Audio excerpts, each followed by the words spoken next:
The purpose of this video is to discuss the plot, character, setting, language, and new criticism focuses of the short story An Occurrence at Owl Creek Bridge by Ambrose Bierce in relation to the formalist writing style.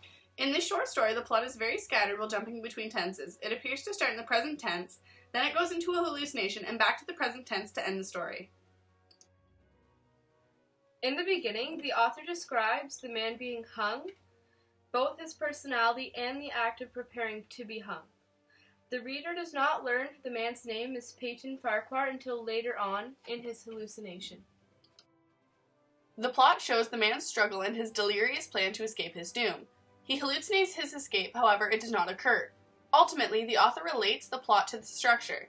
The structure is represented through the thought process of the man losing functions of his brain and his brain cells slowly dying.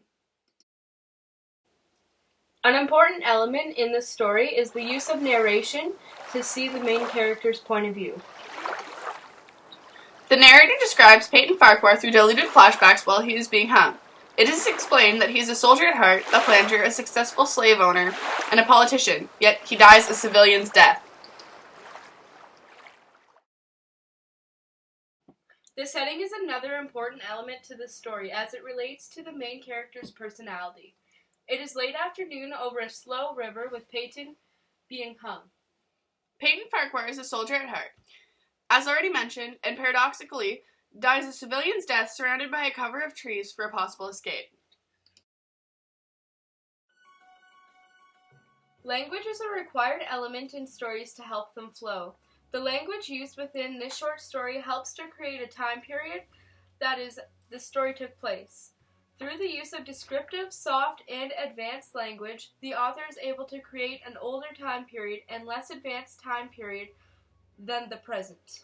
This can be seen through the use of phrases and situations, such as all is fair in love and war, death is a dignitary, and how hanging is technically and most commonly used as a civilian's death. However, the main character, who claims to be a soldier at heart, dies this way.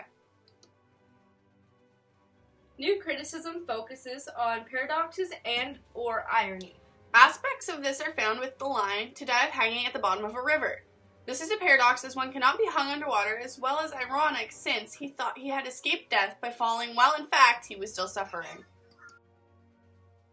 New criticism focuses are also found with the phrase, all is fair in love and war. Irony is shown through this as neither of these situations are fair, nor do they have a direct relation to one another. It is just an old saying. Peyton Farquhar was dead. His body, with a broken neck, swung gently from side to side beneath the timbers of the Owl Creek Bridge.